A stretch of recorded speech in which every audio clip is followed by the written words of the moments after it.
क्या आपने कभी किसी की अंतिम यात्रा देखी है? शव को ले जाते हुए लोग, पीछे पीछे रोते हुए रिश्तेदार, फूलों से सजी अर्थी और फिर चिता की आग। हम सबने देखा है, पर क्या हमने कभी खुद से पूछा है उसके बाद क्या होता है? क्या बस इतना ही, एक शरीर गया और सब खत्म? या फिर कुछ ऐसा है जो इस जीवन के बाद भी चलता है? जय श्री कृष्णा। आज मैं आपको जो सुनाने वाला हूँ वो सिर्फ एक कहानी नहीं है, वो एक ऐसा संवाद है जो मृत्यु के बाद होता है, एक व्यक्ति और यमराज के बीच। ये कहानी गरुड़ पुराण में बताई गई है और इसे सुनकर शायद आप अपने जीवन को ही नए नजरिए से देखना शुरू कर दें। तो शुरू करते हैं। एक आम व्यक्ति था, जैसा आप और हम होते हैं। थोड़ा अच्छा, थोड़ा बुरा, काम काज, परिवार, समाज सब संभालता था। लेकिन एक दिन अचानक उसे दिल का दौरा पड़ा। कोई चेतावनी नहीं, कोई अलार्म नहीं, बस सब कुछ एक पल में शांत। जब उसकी आंखें बंद हुई तो ऐसा लगा अब सब खत्म। लेकिन असल कहानी तो वहीं से शुरू हुई। कुछ ही क्षणों में उसने खुद को दो रहस्यमयी प्राणियों के बीच पाया, ऊंचे, तेजस्वी लेकिन शांत चेहरे वाले। वो बोले, हम यमदूत हैं, अब तुम्हारी आत्मा को यमलोक ले जाना है। वो व्यक्ति डर गया, लेकिन मैंने तो अभी बहुत कुछ करना था। मेरे बच्चे छोटे हैं, मेरी जिम्मेदारियां अधूरी हैं, मैंने तो मंदिर जाना भी टाल रखा था।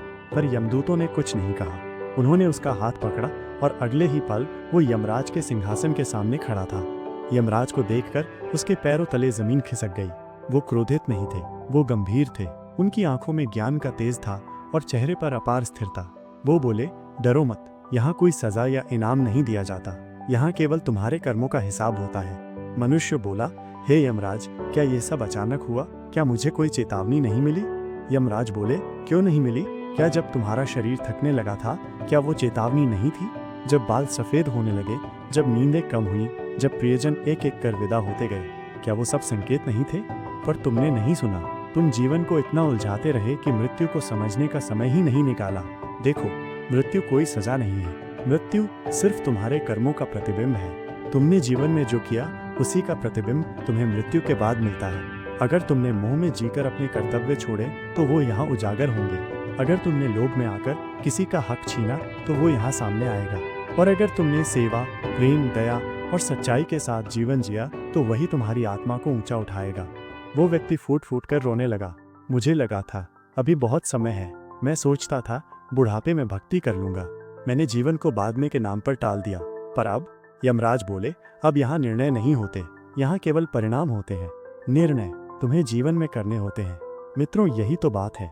हम सब सोचते हैं कि अभी बहुत समय है, पर समय कभी किसी से नहीं पूछता, वो बस बहता है। और जब बहते बहते हम मृत्यु के द्वार तक पहुंचते हैं तो वहां सिर्फ एक चीज साथ जाती है, हमारे कर्म। ना धन, ना पद, ना शोहरत, बस कर्म। तो अब सोचिए, आप अभी जो कर रहे हैं, जो सोच रहे हैं, जिसे टाल रहे हैं, क्या वो सच में टल सकता है? या फिर आज ही वो समय है जब आप अपने जीवन की दिशा बदल सकते हैं, क्योंकि अगली सांस का कोई वादा नहीं है। आप सुन रहे थे द भक्ति लाइन, जहां हम सिर्फ कहानियां नहीं सुनाते, हम आत्मा को सुनाते हैं। अगर ये कथा आपके भीतर कहीं कुछ जगा गई हो तो इसे अपने दिल में संजोकर रखिए और जीवन को थोड़ा और सच्चा बनाइए। फिर मिलेंगे एक और कथा में, जहां शायद आप खुद को थोड़ा और गहराई से समझ पाएं। ध्यान दीजिए, कथा का अंत नहीं हुआ है, क्योंकि आपकी यात्रा अब शुरू हुई है।